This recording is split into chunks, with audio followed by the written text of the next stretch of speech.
todos, que a paz de Deus seja conosco nesta manhã, hoje e sempre. Hoje o nosso tema de reflexão é a essência do Espiritismo. Mas antes, como nós iniciamos o mês de abril, e são 3 datas que eu gosto de lembrar quando eu faço uma palestra nessa época. A primeira foi ontem, dia 2 de abril, aniversário do nosso Francisco Cândido Xavier. Nasceu no dia 2 de abril de 1910 em Pedro Leopoldo, esse espírito que faltam palavras, por mais que nós façamos homenagens e falamos dele, e realmente a grandiosidade da obra que veio por ele, dos atos, como diz o Dr. Alberto de Almeida, ele não sabe qual foi maior, a obra que veio por ele ou o comportamento de Chico Xavier. E que nos inspira até hoje a todos nós, sejam nós trabalhadores da doutrina espírita, sejam os que admiram a obra que ele psicografou, os grandes espíritos que falaram por ele, o grande professor que foi o Espírito Emmanuel, que nos ensinou e tem nos ensinado sobre o Espiritismo. A outra data, um pouquinho antes, dia 31 de março, que desencarnou o nosso codificador Allan Kardec, isso no ano de 1869, lá em Paris, precocemente, aos 65 anos de idade, ele foi vítima de AVC, e ali na própria sede da Sociedade Espírita de Paris, na última sociedade, e na região central ali de Paris, ele veio a desencarnar de uma maneira súbita, e deixou o seu legado também, e que até hoje nós estudamos, estamos ainda mergulhando nesse legado do codificador, nessas águas limpas e puras que ele nos deixou. E a outra data é a data do dia 1º de abril do ano de 1858, quando ele, Allan Kardec, funda a Sociedade Espírita de Paris. Um ano depois do lançamento, quase um ano depois do lançamento do Livro dos Espíritos. O Livro dos Espíritos é fruto ainda daquela individualidade, daquele trabalho doméstico do codificador, quando ele fazia suas reuniões mediúnicas na casa dele e na casa de amigos também.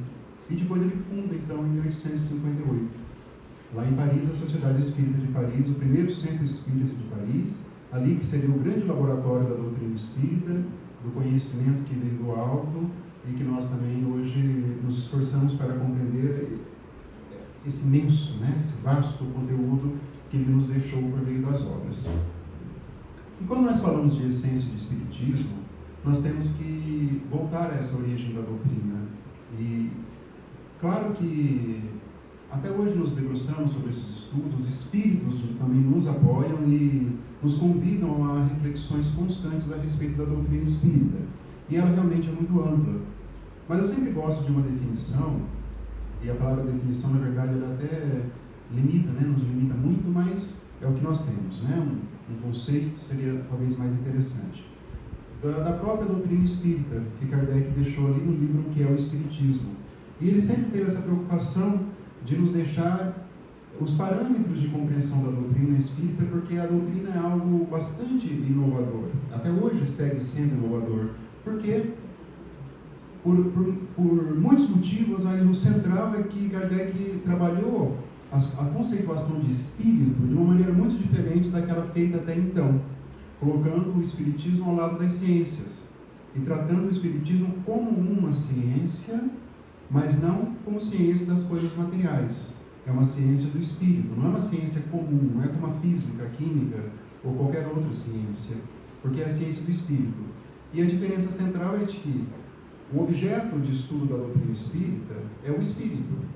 Só que esse espírito tem vontade, tem inteligência, ele não se submete às nossas vontades, como é o elemento químico estudado pelas ciências tradicionais. Então essa é a grande diferença. Mas o ponto central é que Kardec nos trouxe o conhecimento como sendo uma ciência. Esse é o ponto que nós temos que entender, como um conjunto de conhecimento acerca da realidade espiritual. Aqui todos nós, aqui faz parte da nossa essência, enquanto seres humanos, enquanto espíritos imortais que nós somos. Mas vale a pena a leitura do conceito de Kardec sobre o Espiritismo, que ele diz assim, para nós não perdermos a pureza desse conhecimento. O Espiritismo é uma ciência que trata da natureza, origem e destino dos espíritos e das relações que existem entre o mundo espiritual e o mundo corporal. Esses dois corpos que compõem conjunto de conhecimento, né? Natureza, origem e destino, né? A natureza, o que é o espírito? Kardec faz essa pergunta, essa centelha. Nós somos filhos de um Criador.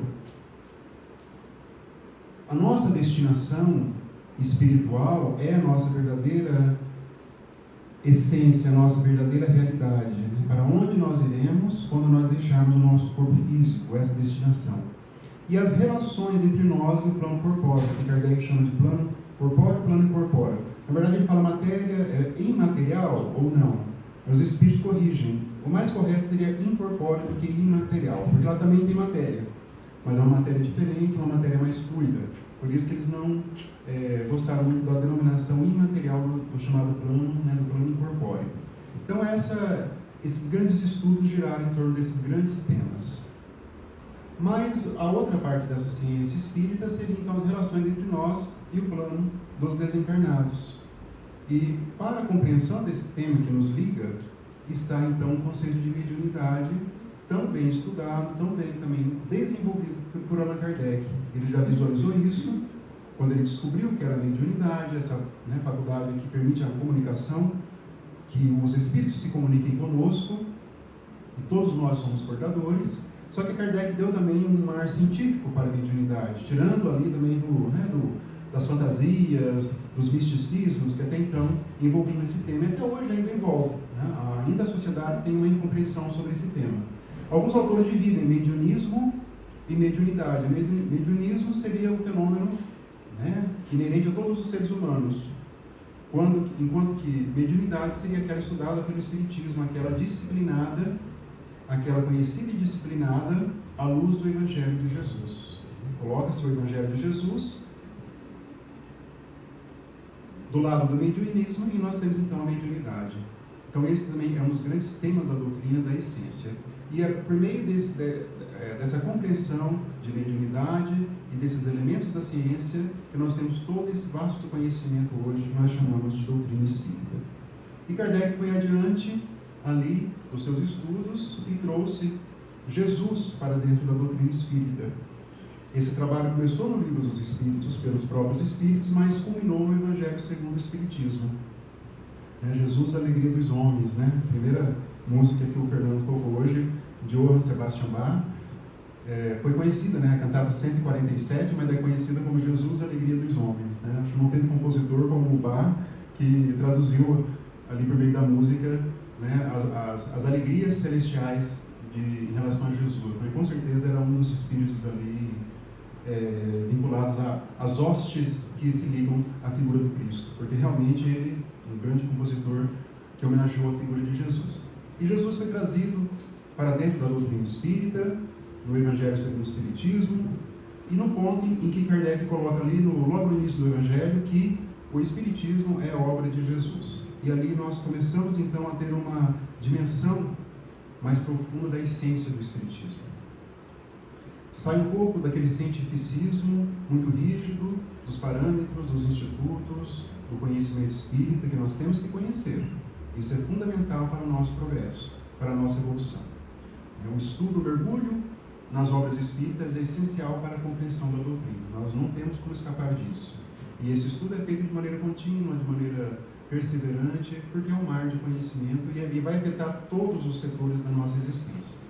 Mas vai culminar ali com os ensinamentos de Jesus. Jesus é trazido para dentro do Espiritismo e o seu Evangelho é colocado como a luz que conduz às nossas existências.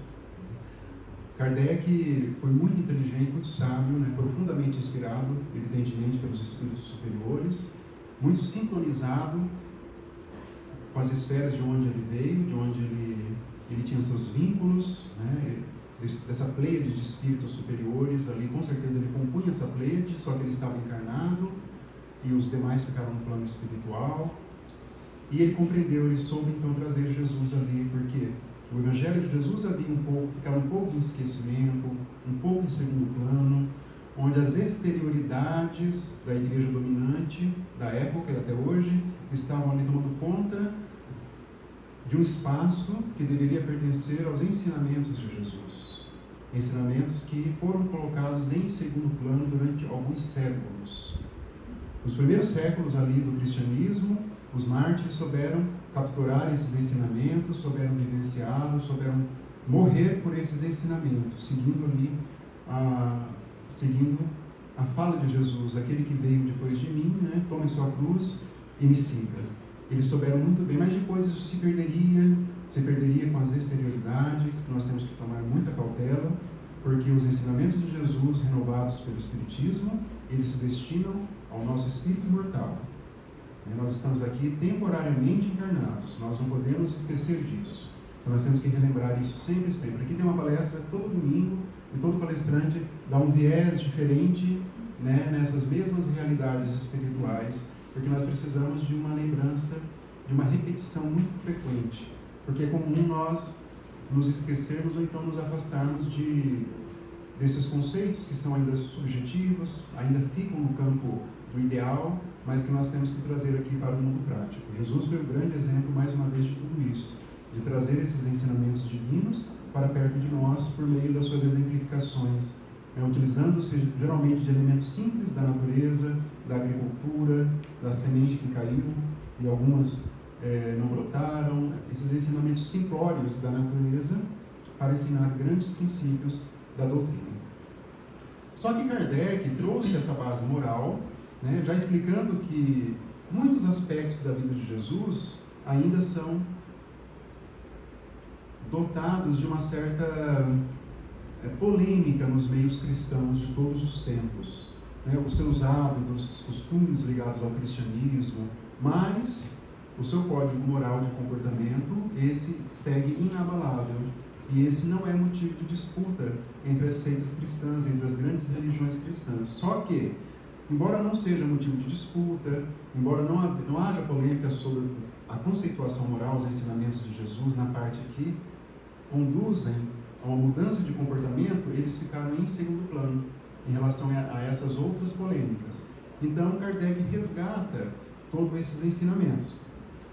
Mas, ao lado desses grandes ensinamentos, amor ao próximo, amor a Deus sobre todas as coisas, a necessidade de enfrentamento dos problemas humanos com muita coragem, Jesus demonstrou muito isso, a fidelidade aos ensinamentos de Deus, a fidelidade a toda essa obra de mudança do planeta Terra, trouxe um outro grande conhecimento que até então também existia na humanidade, mas era algo muito místico, algo muito vinculado a religiões do mundo oriental, ou então algo tido como uma fantasia, que é a reencarnação. Kardec ressignificou os ensinamentos do Cristo, juntamente com os espíritos superiores, trabalhando a questão da reencarnação, que nós estudamos ainda hoje. Kardec faz um grande estudo sobre isso na sua obra, e realmente, sem a ideia de reencarnação, nós não vamos compreender todos os ensinamentos de Jesus. A chave de tudo isso se passa pela conceituação da reencarnação, que é o retorno, o nosso retorno à carne para novos aprendizados, para reparações das leis divinas. E isso está desde épocas imemoriais na nossa humanidade, essa ideia da reencarnação. Eu li até essa semana um livro de filosofia, um livro de história da filosofia, é uma obra grande, né? E o primeiro volume diz assim, sobre a ciência, o conhecimento órfico, lá da Grécia Antiga. E esses conhecimentos órficos, mais ou menos 700 anos antes de Cristo, pregavam um conhecimento interessante. Diziam que nós temos outras encarnações, outras vidas, e que nós estamos aqui para uma reparação, para uma... Tem uma concorrência hoje. Tem uma concorrência hoje. Né? A atenção se desvia para lá. Né? São as crianças, né, da evangelização. A pujança das crianças, né? É difícil concorrer com elas. Não é fácil. Elas têm muita energia. Né? E esses conhecimentos órficos diziam que nós estamos aqui para pagar. Eles tinham focavam só um lado da reencarnação. Né? A expiação com erros do passado. Então a reencarnação está ligada a erros, só a erros. Quem reencarna é porque errou. E essa posição não é totalmente equivocada, só que ela não traduz toda a realidade do que é a reencarnação. Né? Ela é muito presente em religiões antigas, lá na Índia, né? Nesses pré-socráticos, que não eram religião, tratavam isso como sendo um conhecimento filosófico. Né? Interessante que a Grécia, ao contrário de outros países da época não tinham conhecimento religioso sacramentado. O conhecimento era com base na razão, com base na filosofia. Mas esses conhecimentos foram perpassando ao longo. Aí veio o cristianismo. A reencarnação não foi o objeto de estudos profundos pelos primeiros cristãos, porque a essência do cristianismo e a essência do espiritismo é a revolução moral que foi trazida pelo Cristo. O nosso tema é isso hoje, a essência do espiritismo. E a essência está no conhecimento moral e a transformação que esse conhecimento deve proporcionar. Mas a reencarnação está ali do lado. E os séculos se passaram, a Bíblia teria sido alterada. Divaldo Franco gosta de contar sempre essa história, das alterações da Bíblia para tirar o tema da reencarnação. E ela ficou se perdendo no cristianismo, ao ponto de as grandes religiões cristãs não tolerarem a ideia de reencarnação. Sejam por vários fatores às vezes até políticos, sociais, que não aceitam que uma pessoa que ocupou uma posição de poder possa voltar numa posição inferior, uma pessoa abastada com muito recursos financeiros não pode voltar na condição de uma pobreza. Não se aceita essa tese. O orgulho não permite a aceitação de que nós somos espíritos imortais, então podemos alterar as circunstâncias e as situações nossas, sejam em razões expiatórias vinculadas a erros, sejam por necessidades evolutivas para aquele que prefere seguir a sua vida evoluindo. E essa noção, essa divisão de nos trazer realmente o que é a reencarnação, os seus propósitos, quem vai fazer vai ser Allan Kardec, com o apoio dos ensinamentos dos espíritos. E alguns dos espíritos vão dizer até eventos contraditórios. Aí ele vai dizer a Allan Kardec que realmente eles não estão no mesmo patamar evolutivo. Olha como ele tinha uma sabedoria para lidar com os espíritos. Ele não aceitava tudo que vinha do plano espiritual. Ele aceitava aquilo que estava de acordo com a lógica, aquilo que tinha uma certa unanimidade. Ele tinha um raciocínio científico na lida com os espíritos, que nós temos que resgatar dentro do nosso movimento espírita, para que enxertos místicos, enxertos que fogem à razão, não prejudiquem a pureza doutrinária, que o espiritismo tanto prega e tanto protege de uma certa maneira. Aí ele vai dizer ali, em relação à reencarnação, como um dos pilares da doutrina espírita, que ela sim, ela se presta para proporcionar uma nova oportunidade de trabalho e de regeneração para o espírito que ofendeu as leis divinas. Naquilo que pensava os órficos, lá, as ciências órficas do começo da Grécia Antiga. Mas existe também esse lado das provações, em que nós escolhemos reencarnar em alguns setores da nossa existência humana para nos candidatarmos a um progresso, a uma evolução. Isso não está vinculado ao passado nosso de erros. Então a reencarnação ela é a grande chave de compreensão dos nossos problemas, das nossas dores, das nossas doenças, dos abalos que hoje a humanidade ainda sofre. E nós temos sofrido, séculos estão se sucedendo, e nós temos hoje pandemias, enchentes devastando o estado do Rio de Janeiro, guerras devastando uma parte da Europa, a economia em alguns países ainda vilipendiada. Nós temos ainda problemas sérios. A ciência ainda não conseguiu encontrar uma solução para a dor humana, ao contrário das doutrinas cristãs, não só o espiritismo, como outras também, mas o espiritismo traz uma razão, uma explicação racional das dores humanas, dos problemas humanos. Isso a ciência não alcançou. A ciência ela nos trouxe medicações, remédios, vacinas, ainda tem lutado para isso. A nossa longevidade, a nossa qualidade de vida física melhorou muito, mas os problemas humanos eles seguem na mesma proporção ainda de tudo isso que a ciência tenta combater. Mas a ciência ela só vê o lado da matéria, ela não consegue enxergar o lado espiritual, essa mônada que nasceu nas origens e hoje se tornou espírito e nós estamos evoluindo. Ainda a ciência não alcançou. A ciência ela rompe ali, século XVI mais ou menos, com a religião, e ela passa a ter uma posição muito negativa em relação às religiões, muito negativa. Ela trata de tudo a ciência, menos do aspecto espiritual. Esse é um dos pontos pelos quais Kardec tentou então trazer essa ciência, e conseguiu com muito êxito, a ciência do espírito, que é o Espiritismo propriamente dito, né? E dentro dessa ideia de que a reencarnação nos traz, né, o Evangelho, explica o Evangelho de uma maneira muito mais lógica, todos os ensinamentos de Jesus, eles são melhor compreendidos dentro dessa ideia de reencarnação, né? Jesus falou que nós não podemos nascer de novo, né, sem compreender, né?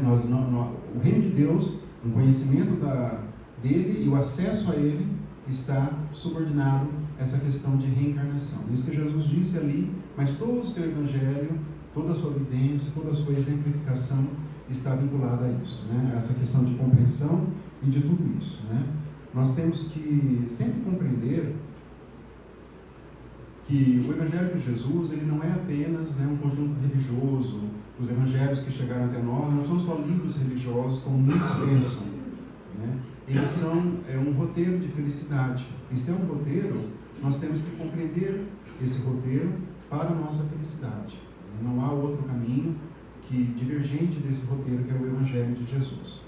E as obras de Kardec, a codificação deles, vão circundar todo esse Evangelho de Jesus. Chegaram até nós alguns excertos, né, algumas partes desses evangelhos, desses ensinamentos, mas muitos se perderam.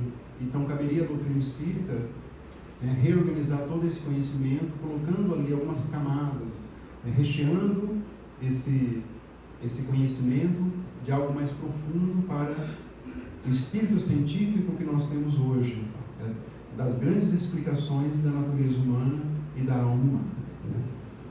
O Espiritismo, ele veio ao encontro das nossas necessidades espirituais. Ele veio em um momento em que nós já estávamos necessitados de novas luzes. No século XIX, onde ele nasceu ali na França, por volta de 1850, era um século onde as respostas eram muitas para a ciência, mas as questões espirituais ainda necessitavam de algo mais profundo. E Kardec se fez, né, o grande codificador que reuniu todo esse conhecimento muito lógico e que segue sendo hoje, né, insuperável. O século XX ele adentra ainda, o Espiritismo ainda um pouco incompreendido, alguns escritores ali se esforçando, como Leon Denis, um pouco depois, outro francês também, circundando a obra, até que o Espiritismo acaba, talvez pela Segunda Guerra Mundial, ou ainda por questões espirituais mais profundas, sendo aqui transferido para o Brasil, onde outro grupo de espíritos, circundando um deles, que encarnou, chamado Francisco Cândido Xavier, trazendo ali essa renovação, esses ares novos para a doutrina. E a doutrina, aqui no Brasil, ela já vai desenvolvendo aquele outro lado dela. Nós falamos muito do lado científico, onde Kardec trabalhou. O seu tempo era o pensamento científico do século XIX. Mas aqui, ela desenvolve um outro lado, que é o lado religioso, mais profundo. Claro que Kardec já anteviu isso, né? Ele foi tratar desse tema mais adiante ali no conhecimento. Quando ele desenvolveu o lado científico, de estudo científico, né? Ciência do espírito, não da ciência humana propriamente dita. O lado filosófico, de conjunto de conhecimentos que nós temos hoje, mas chegou o lado religioso. Qual que é o lado religioso do Espiritismo? O lado religioso é o que nós vamos fazer com o conhecimento que nós temos a partir da doutrina espírita. O lado religioso nasce a partir da resposta a essa indagação. Até Kardec, nós estávamos dentro de um conhecimento da doutrina, o que é a reencarnação, por exemplo, o que é a imortalidade, lei de causa e efeito, leis morais, para onde nós vamos quando nós deixamos o corpo físico, quais são as regiões espirituais que circundam, de maneira muito ainda discreta na obra do codificador, não tinha ainda o conceito de colônias espirituais.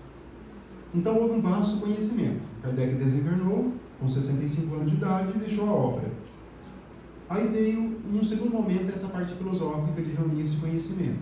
Já tínhamos conhecimento sobre mediunidade, já tínhamos conhecimento do que é o médium, da função do médium, né, de intermediário entre os encarnados e os desencarnados. Todos nós somos portadores da mediunidade, alguns a têm de maneira mais bem desenvolvida, por necessidades evolutivas. Mas daí veio a seguinte indagação: sim, temos tudo isso, já sabemos que o Evangelho de Jesus é a base desse conhecimento, mas o que nós vamos fazer com esse conhecimento? É disso que nasce o lado religioso do Espiritismo. Porque é com esse conhecimento que nós temos a partir da doutrina que nós vamos começar a nossa transformação moral. A época do conhecimento, por mais que ele seja relevante, que segue sendo muito importante, ele vai se expandir para a época do aprofundamento mental e espiritual dentro de nós. Esse é o grande trabalho que foi desenvolvido pelos Espíritos por meio da obra do Espírito do nosso médium Francisco Cândido Xavier e por outros médiuns sérios que se seguiram a ele também, ali no século XX, que seguem até hoje esse trabalho. É esse lado da importância que nós vamos dar para esse conhecimento. Não ficarmos só no campo da consolação ou só no campo do conhecimento puramente teórico da doutrina. Todos esses campos devem ser desenvolvidos dentro de nós. Mas se nós ficarmos só no conhecimento teórico, nos afastando de outros setores da sociedade, humilhando outros setores, né, ou nos colocando, em razão da doutrina, numa posição de superioridade doutrinária, nós vamos nos afastando das conexões da pureza dos ensinamentos do Cristo. Mas o grande, né, a essência de tudo isso, meus irmãos, a essência de todo esse conhecimento que veio, que nós populamos de Espiritismo, vem ao encontro da nossa necessidade evolutiva de transformação moral. E todos nós precisamos disso. É deixar, né, aquilo que nós fomos no passado e nos abrirmos para uma espiritualidade. Né? Os espelhos dos nossos espíritos devem refletir hoje a claridade do Evangelho de Jesus. E isso não é algo fácil, porque para que esses espelhos espirituais que nada mais são do que a nossa consciência, nós temos que purificar essa consciência dentro dos atos, do esforço diário, de nos mostrarmos espíritas, cristãos, em todos os momentos da nossa existência. Essa conexão religiosa não está mais em comparecermos só a uma casa espírita ou as práticas ainda exteriores de outras religiões ou compromissos pontuais num dado dia de semana. Essa transformação moral, ela se prende a uma necessidade em todos os momentos da nossa existência. A qualidade dos nossos pensamentos, qual é a qualidade dos nossos pensamentos em relação à nossa vivência, na nossa família, no nosso trabalho. O que nós guardamos dentro do nosso íntimo. O Espiritismo, ele impacta todos os setores da nossa existência. Todos, sem exceção. Sem exceção. Aonde vocês puderem imaginar, vocês podem compreender a imaginação dentro da ótica espírita. Tudo. A alimentação passa, para quem já está aprofundando os ensinamentos do Espiritismo, quem leu o André Luiz, quem leu o Missionários da Luz do Espírito André Luiz, não vai poder ter a mesma alimentação em relação ao consumo de carne, como já teve um dia. Se a pessoa que leu e continua tendo o mesmo comportamento, ela não compreendeu ainda. Alguma alteração tem que ser feita. Não que o Espiritismo prega o vegetarianismo, não é isso. Isso aí é uma grande polêmica dentro do nosso movimento espírita. Não é isso. Mas é o cuidado em relação aos animais, em relação aos seres que estão ali, os seres espirituais, que um dia também vão se tornar humanidade, né, no futuro. Como nós temos que nos relacionar com isso. Mas uma ideia tem que surgir. Então o Espiritismo vai impactando a nossa alimentação. Não só nesse sentido. Impacta a qualidade daquilo que nós consumimos. Porque o nosso corpo, ele é instrumento do Espírito. Então, se nós ofendermos o nosso corpo com alimentos ou com excesso de alimentação, nós estamos prejudicando a nossa máquina, o nosso instrumento de progresso espiritual. São esses raciocínios que vêm a partir da doutrina espírita. Vai impactar a nossa relação com o dinheiro, por exemplo. A função do dinheiro dentro do nosso progresso espiritual. Quem está na doutrina espírita, ela vai ter um relacionamento diferente do que teve algum dia. É claro que cada um se encontra numa posição evolutiva, com valores diferentes. O Espiritismo vai impactando essa pessoa de acordo com os seus valores, de uma maneira subjetiva, ou seja, cada um vai ser impactado diferentemente. Ele vai impactar as nossas relações com os nossos familiares. Nós vamos ter uma pessoa que grita muito, não mais como uma pessoa mal educada, mas como uma pessoa que se encontra doente, com o espírito ali necessitado de um equilíbrio. A visão é mudando dos acontecimentos da vida. Nós vamos ver a doença do corpo físico como uma necessidade do espírito, uma necessidade de acertamento com as leis divinas, uma necessidade de ver o lado espiritual de maneira mais limpa. A doença proporciona uma espiritualidade que não foi conseguida de uma outra forma para algumas pessoas que sabem aproveitar. Então, são impactos do espiritismo nas nossas vidas. O que nós vamos falar, quem continua falando a mesma coisa a partir da doutrina, também não compreende um pouco a doutrina espírita. Né? A qualidade da nossa fala, a qualidade das nossas frases, elas vão ser modificadas de acordo com a doutrina espírita. Há um impacto profundo nisso também. O que nós assistimos na TV ou nesse serviço de streaming, o que nós vamos assimilar na sociedade, as nossas posições políticas vão ficar subordinadas ao nosso conhecimento evangélico, porque todos nós somos uma família, filhos de Deus, não só de um país, não só de uma cidade, mas a humanidade, todos nós somos irmãos, né? Aí está um dos grandes pilares do cristianismo. Esse pilar de que nós somos irmãos está acima do pilar da reencarnação. É mais importante nós sabermos que somos irmãos do próximo do que sabermos sobre a reencarnação perante o cristianismo.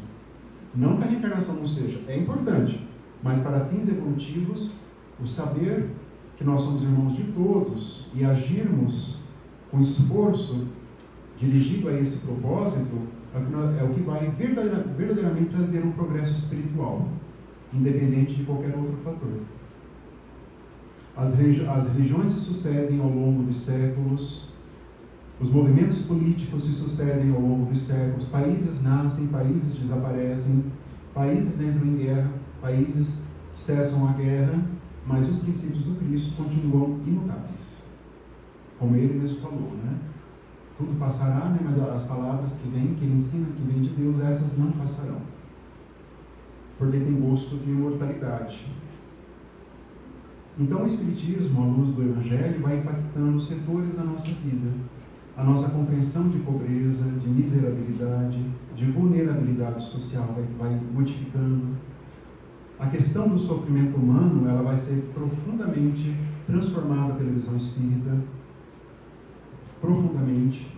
Por mais que o Espiritismo não exima, não liberte a pessoa do sofrimento como um passe de mágica, mas vai ensinar a pessoa a trilhar o caminho para a compreensão de tudo isso. Os primeiros cristãos souberam capturar essa essência ali muito interessante do sofrimento humano, principalmente os mártires que se entregaram ali por uma causa maior. Se nós estamos aqui hoje falando abertamente do cristianismo, porque os mártires ali lutaram para isso. Porque Kardec fundou também a sua Sociedade Espírita de Paris, primeiro centro espírita do mundo, em 1850, o primeiro estruturado à luz da doutrina espírita, né? Mas dizem que o primeiro foi quando Pedro fundou a Casa do Caminho, logo depois da crucificação de Cristo, e ali que foi o primeiro centro espírita do mundo, nessa língua. Centro espírita no sentido de conexão com o alto, né? Não estamos fazendo uma propaganda aqui do espiritismo no sentido de que todos devem ser espíritos, não nesse sentido, uma conexão com o alto, com a alta espiritualidade, né?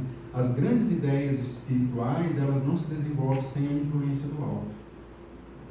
Então, todo esse impacto dessas ideias devem causar aqui no nosso coração, na nossa essência espiritual, deve causar uma revolução. Nós devemos ali deter a nossa natureza ainda animalesca, que ainda em alguns momentos ela predomina, né? Naquele momento o Will Smith vai lá, sobe a escada e dá um tapa no outro ator, naquele momento ainda, né, nós nos identificamos ali com ele, nos identificamos com o outro. Eu penso que todo mundo o espírita tenha passado por isso, né? Quem analisa pela ótica espírita, né? Ele foi ali, se sentiu agredido, porque a esposa, na visão dele, foi agredida pela fala do outro, mas ali está ainda a nossa natureza, ainda um pouquinho de resquícios, né, das nossas vivências lá nos planos inferiores ainda, né? A capacidade de perdoar é uma conquista espiritual, evolutiva, muito significativa. É um dos grandes pilares do cristianismo primitivo e que o espiritismo renova aí diariamente pelos espíritos, né? A capacidade de perdoar não é só um ato religioso, ele é um ato de saúde espiritual. Ninguém vai conquistar a saúde no sentido integral da expressão. Saúde no sentido, saúde física, saúde do perispírito e saúde da essência do nosso espírito, sem o perdão completo daquele que nos ofendeu. Jesus, ele vai nos alertar sobre isso em vários momentos ali do seu caminhar entre nós, perdoando. Pedro, né, 70 vezes 7, vai perdoando todos, mas com o Espiritismo, né, vai se alargando o conceito de perdão. Eu lembro que o Espírito Alexandre, lá no Missionários da Luz, vai dizer que em breve vamos compreender que esses ensinamentos do Cristo, incluindo o perdão, não são só elementos religiosos, são elementos salutares da nossa saúde espiritual. Isso é comum, né? Os espíritos chegarem doentes lá no plano espiritual, porque a desencarnação não traz santidade para quem não soube viver de maneira santa enquanto se encontrava aqui. Essa é uma das grandes verdades trazidas pela doutrina espírita. O ato da desencarnação é o reencontro com a nossa verdadeira realidade, mas modificados pela encarnação passada. Não é muito simples compreender o ato da desencarnação. Não é simplista, é uma ideia complexa. Você é espírito, eu retorno espírito ao plano espiritual, mas retorne com as suas conquistas, ou com as suas quedas. Ou com um pouco de conquista, algumas quedas, geralmente é um conjunto de valores. Espero que todos nós vamos ali com conquistas significativas para a nossa história espiritual. Nós estamos traçando aqui, cada dia que nós estamos aqui encarnados, nós traçamos uma página da nossa história espiritual. É um livro que nós estamos escrevendo, como diz o Espírito Emmanuel. E não é só no sentido poético, não, porque nós sabemos pela leitura das obras que eles têm fichas com as nossas ações. Lá, todos nós somos vinculados a colônias espirituais, a institutos espirituais, todos nós somos. Não temos essa ideia ainda muito perfeita dentro de nós, porque nós estamos sujeitos à lei do esquecimento, a divina lei do esquecimento, que hoje eu particularmente agradeço muito a Deus por não lembrar, do nosso passado, porque os Espíritos vão falar no livro dos Espíritos que nós, quando formos dignos de lembrarmos do nosso passado e não nos envergonharmos dele, aí nós vamos lembrar dele. Eles falam assim. Então isso está no momento ainda posterior, mais para frente da nossa existência, né? E todos nós temos essas anotações e que nós possamos escrever nessas páginas diárias a essência que o Espiritismo nos trouxe, que está na nossa transformação moral, à luz do Evangelho de Jesus, e que o esforço é grande, é um esforço diário, persistente, é um esforço que haverá quedas.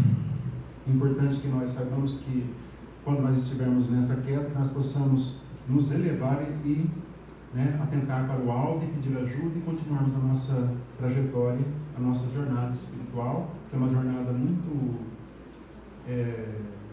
difícil, mas ao mesmo tempo esclarecedora e ao mesmo tempo construtora da nossa felicidade. Como o Espiritismo é realmente uma luz, como o Evangelho tratado à luz da doutrina espírita, é uma luz que vem nos iluminar os caminhos da vida. Quanto mais nós vamos lendo a obra espírita, seja a obra que veio pelo codificador, grandiosa, seja a obra que veio pelo Espírito, pelo médium Francisco Cândido Xavier, seja a obra de uma mentora como Joana de Ângeles, que veio pelo médium Divaldo Franco, e muitas outras, nós vamos vendo a dimensão da nossa realidade espiritual. Todos eles fazem esse convite, esse chamamento à espiritualidade, ao despertamento espiritual, como diz o livro da nossa Joana, né? Desperte e Seja Feliz é um dos livros da coleção psicológica. Tudo, né? Tudo bem ao encontro, né? Da construção dentro de nós desses pilares do Espiritismo, né? Que nós possamos todos prosseguir nessa construção, prosseguir nas lutas diárias, prosseguir na compreensão cada vez melhor do sofrimento, na construção de pensamentos superiores, de nos colocarmos como instrumentos da espiritualidade superior, porque eles também se comunicam conosco em favor do próximo.